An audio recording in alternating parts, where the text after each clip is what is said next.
It's Electric Drives. Your electric vehicle future starts right now.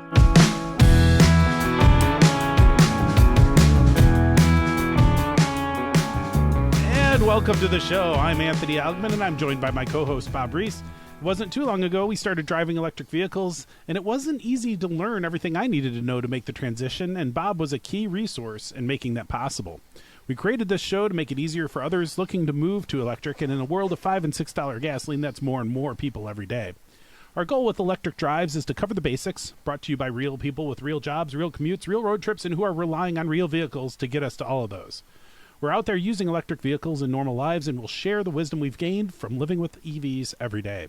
You can join in the conversation by sending your questions and topic ideas on our Facebook group to questions@electricdrives.us or become a patron at patreon.com/electricdrives to get more direct access and help support the show.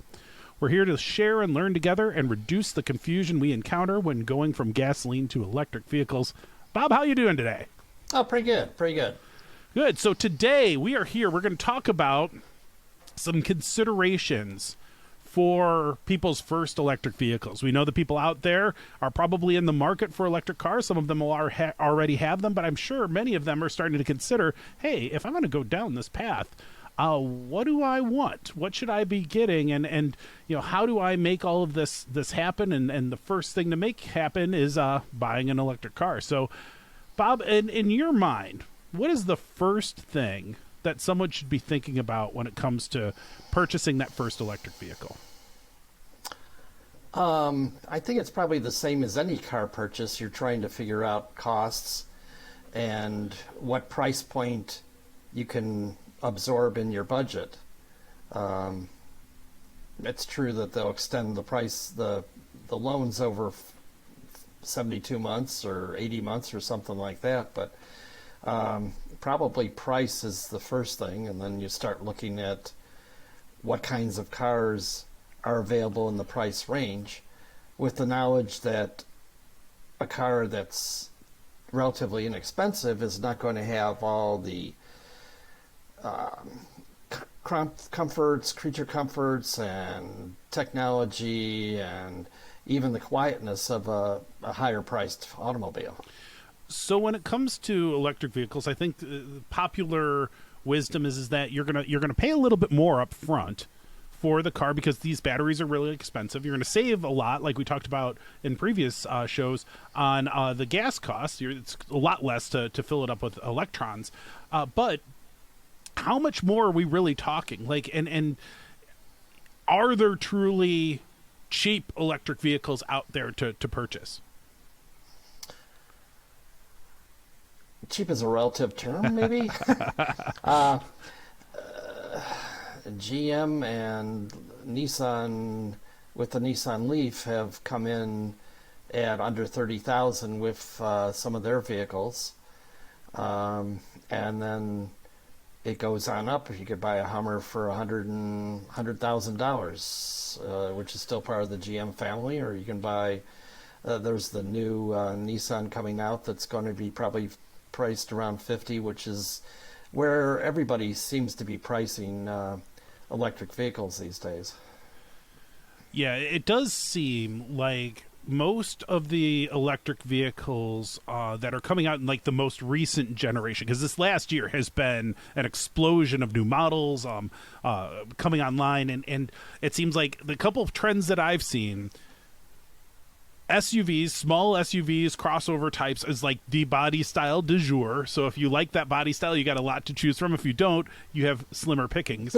And you're probably talking about a, I don't know, 25% or $10,000 premium over what you are otherwise looking at for the comparable car. Like maybe the small midsize SUV that's non-electric would cost you $32,000, and in electric form it's $45,000.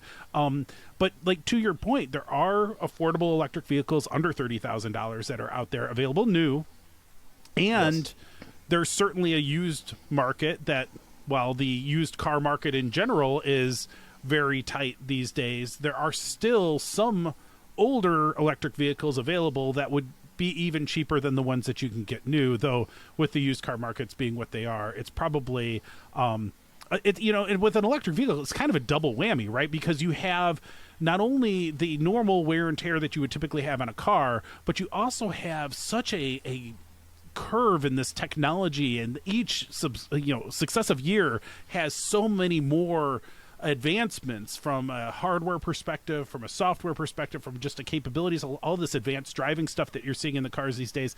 Those are things that you give up if you go older. And so with the used car market being what it is, it's probably a tougher sell to think used. Is that what you see, or do you think there is value to be had in that used car market? In the used car market, it appears, in looking at Facebook pages and so on, that some of the prices are still holding up. People are getting what they paid for on it, selling a 2-year-old vehicle. And you found that out when you've sold a couple of your vehicles. Yeah, I mean, that it helped me because I had realized I had bought the wrong car, and then I bought another wrong car. And I'll certainly have an episode dedicated to my ridiculous story at some point in the future. But it was a case where I was able to profit on a new car, a car that I bought new. I was able to sell, and part of that was the tax breaks. And so the thing is the tax situation, and we're going to have a whole separate episode, maybe multiple episodes in the future, talking about tax implications and tax rebates and all that stuff. There's a lot going on there, and it's constantly changing. The key for anyone who's considering an electric vehicle is that some electric vehicles, if the maker has not sold too many, that will qualify you for a $7,500 tax rebate, and there's like a diminishing amount as they get close to certain thresholds. But some of those rules may be changing. So like what's true today in August of 2022 may not be true 6 months from now. We just don't know. But then there's also some state incentives that can happen at a state level or utility level, sometimes with charging stations for your home.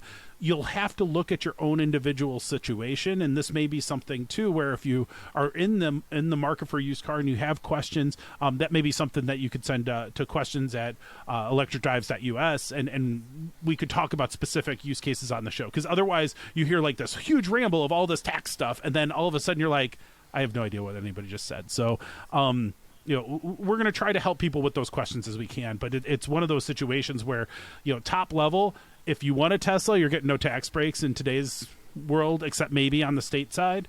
If you want a GM, you're also not getting any tax breaks because they've been making these a lot longer than people realize and have made a lot of them over the years. And then some of the other automakers are getting closer and closer to that, and we'll hit those thresholds before we know it. And or they may change some of those thresholds, otherwise. The other question that I wanted to ask you, Bob, before we talk more about the specific vehicles, is insurance. So does it cost a lot more to insure an electric vehicle because of that? I'm not sure. Yeah. So my research, when I was looking at the different cars and comparing it to what I was having previously, I did not notice significant increases from what I was paying for a mid-size SUV luxury car prior to that. And granted, I have insurance where we had two vehicles. I was the only one who had a lengthy commute. We didn't have any like teenage drivers or anything like that. And we had the same provider for our home insurance. And so we were getting a lot of different discounts and that stuff. But I didn't find that it was materially more expensive, maybe $100 a year more expensive in my case. But I've heard horror stories. So that's something to at least look into. Depending on your particular insurance situation, you may want to talk to your insurance agent or your broker and say, hey, I'm considering doing this. Is there something that I may not want to do, or a specific kind of car that I may not want to have based on your insurance considerations? But I think that's something that can be navigated for a lot of different folks. So let's talk about...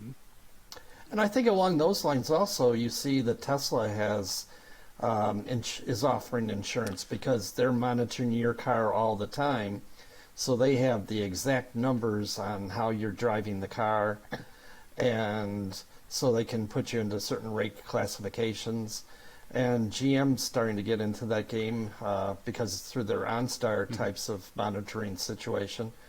And so it's going to be interesting. Big Brother's watching, so to speak.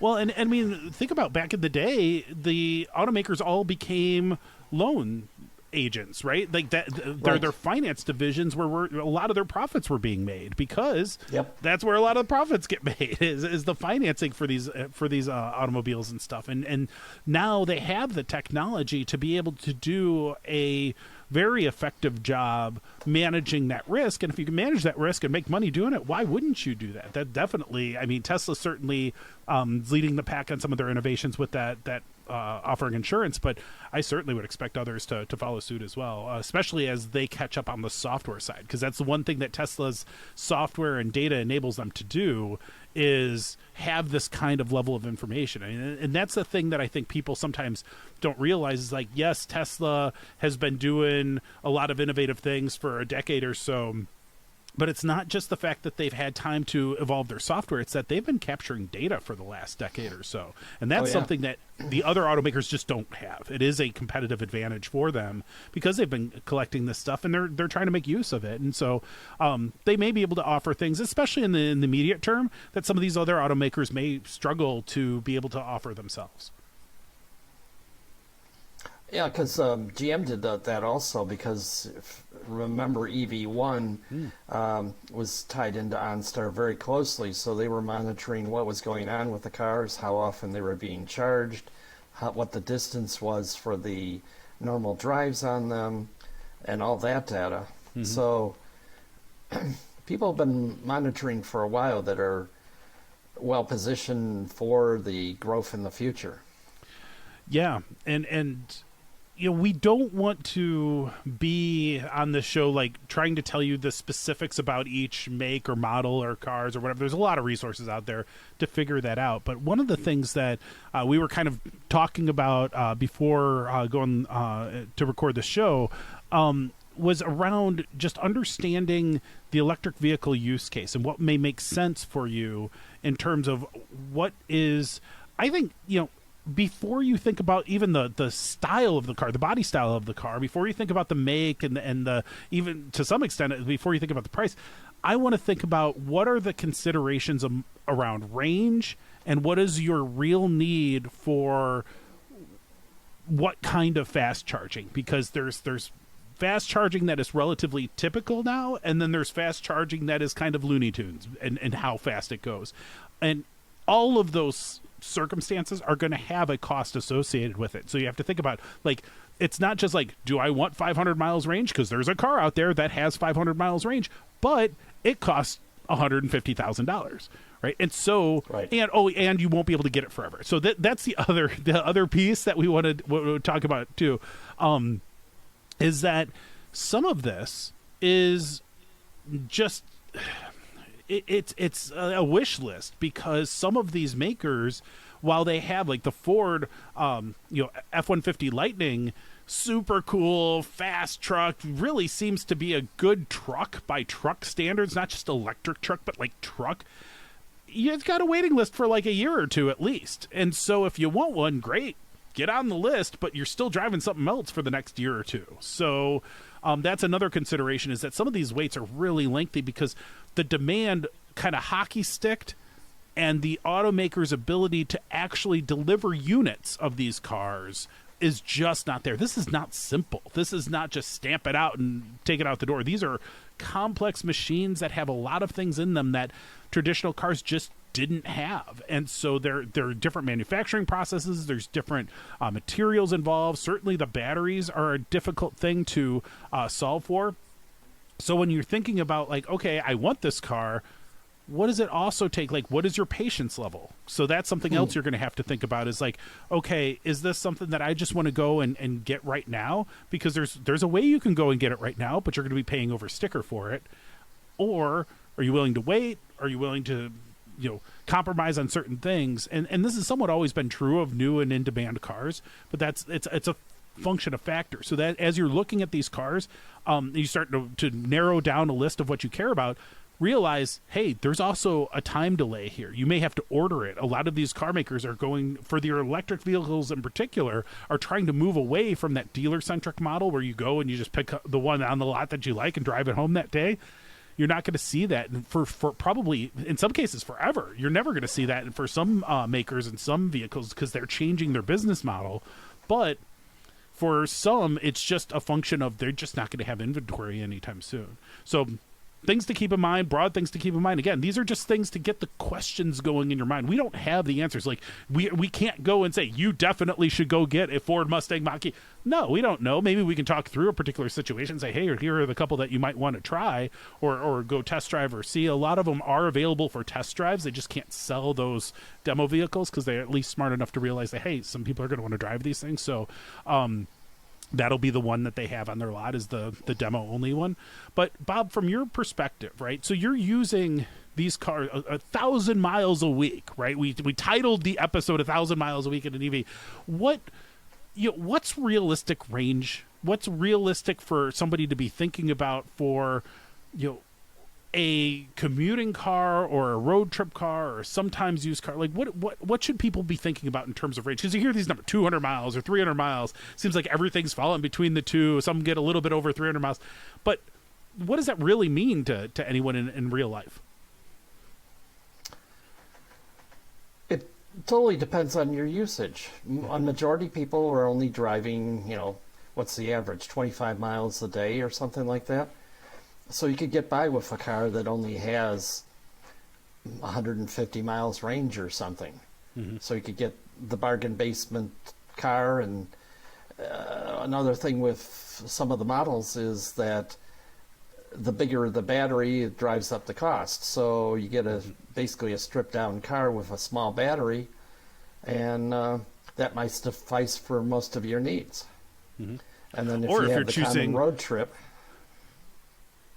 Yeah, well, and like road trip, because people get all worked up about these road trips. It's like, how often do you actually take road trips, and is it worth compromising your entire purchase because of the idea that you might someday want to drive 800 miles? And quite frankly, I love the idea of taking a road trip in an electric vehicle for 800 miles because I have changed my mindset of how I do a road trip, and now I feel like it fits me very nicely. I've done when I first got acclimated to the it was with the Mustang Mach-E, and I had not taken it on a road trip, and I'm like, you know what, I want to do something different, and the pandemic was on, and I'm like, I don't want to do anything too crazy, but I decided over Chicagoland area, I'm like, I'm going to drive around Lake Michigan. I want to see if I can drive this electric vehicle around Lake Michigan, and I did. It was fine. It was good, and I learned through that trip how to manage charging in a way that just works. And it was a little bit different than going and driving until your gas tank is empty and filling back up, but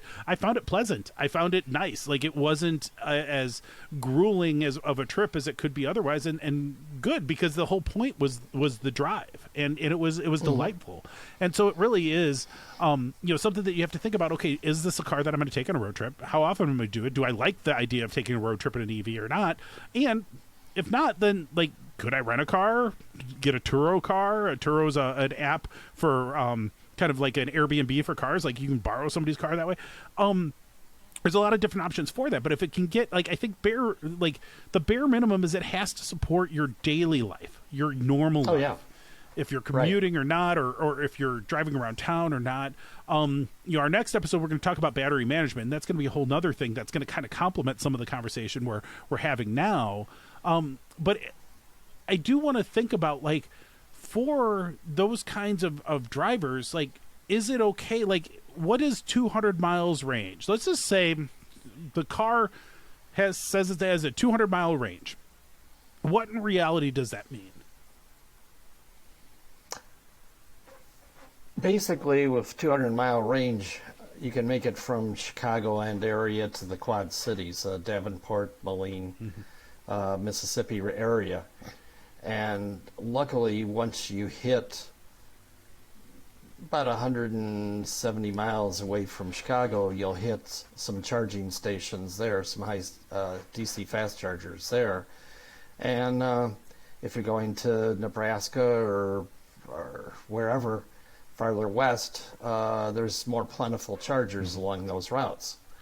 So, but do you really get 200 miles? A... Like, did you actually get 200 miles if it says it has a 200-mile range? Because that's my point. Is like you can when you really need that range, but a lot of the time you're probably not going to be going until the battery is dead zero, and you're probably not going to be getting perfect efficiency. So you may have less range than that, and so I would say like back of the envelope math, right? I would say if I had so take my example. I have a 76-mile round trip commute every day, and I do not want to charge at work. Fortunately, I have the ability to charge at work should I need to, but I really don't want to, and I really shouldn't have to. So I said, okay, 76 actual miles. What range of a car would I need to have to actually be able to do that comfortably any time of year with a reasonable amount of battery charge? Because and we'll talk about this in the next episode, but you typically don't want to be charging your battery to 100% every day. It's stressful on the battery. It makes the battery wear down faster. So if you say, okay, 80% is the kind of the gold standard of what you should charge to on a daily basis. Okay, so fine. So if it's a 200-mile range, all of a sudden now I'm saying, well, that's 160 miles. Excuse me. And so 160 miles, I want to have enough buffer that I don't even have to worry about it. And so in my mind, and so the math, the back of the envelope math I use for my 76-mile commute is I want a car that the range is at least double what my actual commute is, and probably double at 80%. So in this case, if I had a 200-mile range car, 160 miles if I'm charging to 80%, half of that would be 80. I'm good with any car that's above 200 miles range. And that's with a huge amount of comfort buffer for me, because I also know that over time these batteries are going to degrade a little bit. And knowing that, I'm like, I just want to be super comfortable. And that, if you had anything less than a 76-mile commute in Chicago weather, all year long, a 200-mile range car, you're good. You're good. Would you agree with that? Oh, yeah, I agree with that. Yeah, I left home this morning with probably 190 miles range, and I was just going about 150 miles. But I was factoring in, I was going into a headwind coming down, so it did cut into my efficiency quite a bit. Plus, I was driving 70, and I could have dropped it down to 60 or 65 and had more of a buffer, but I still made it to or gone up to 80 and had more fun. Yeah, but still, I'm balancing it for going into the wind and so on. Yeah, no, I mean, and you were in a close enough scenario there that you're not going to just burn the range on it, because you do want to be thoughtful on it, and that's, I think, the key is like you're in a situation where you're like, okay, I don't have a ton of extra buffer, so you got to be thoughtful on what speed you're going and the fact that you had that headwind. And yeah, I know we've talked at times in the past where you've had a wind at your back and your efficiency goes through the roof, and it's just amazing. So these are real factors. And so, I think today what we wanted to talk about was just some things to get the wheels turning for the audience around what they're what they may be thinking about in terms of as they look at these cars that are out there, they're listening to other podcasts, they're watching the YouTube videos. Think about like what the real numbers are, what they mean for you in real life, so that you can start to think about, well, like, would I be better off with that small battery car with all of the options on it because I like the creature comforts, or do you want that lower end car, or are you willing to pay more for the premium version with the big battery and all the goodies? Like, think about those things, because it matters. Not everybody wants the same experience. And this is why I love talking with Bob, because Bob sees this car as like transportation, a key piece of your work. You're going to place, you have to have something reliable. Whereas I'm like, I have to make a dreadfully boring commute fun. Like, it's totally different mindset, right? And so it's it's fun talking to you about these things, because we see the same challenges, but the way we solve those problems, or the way we consider, the way we might recommend others do that, it's going to vary based on our own subjective opinions on different things. So anyway, hope this conversation has been useful for folks. I think we should probably just cut it there in the interest of time. Oh, yeah. So that wraps up our show for today. Don't forget to subscribe and hit that YouTube bell icon. Please join our Facebook group and send your questions and topic suggestions to questions@electricdrives.us. If you'd like to get live virtual recording studio access when we're doing recordings, get your questions and topics to the top of the list, and help support the show, join us on patreon.com/electric drives. Thank you for spending some time with us, and we wish you a smooth road ahead on your own electric drives. Thanks, everybody.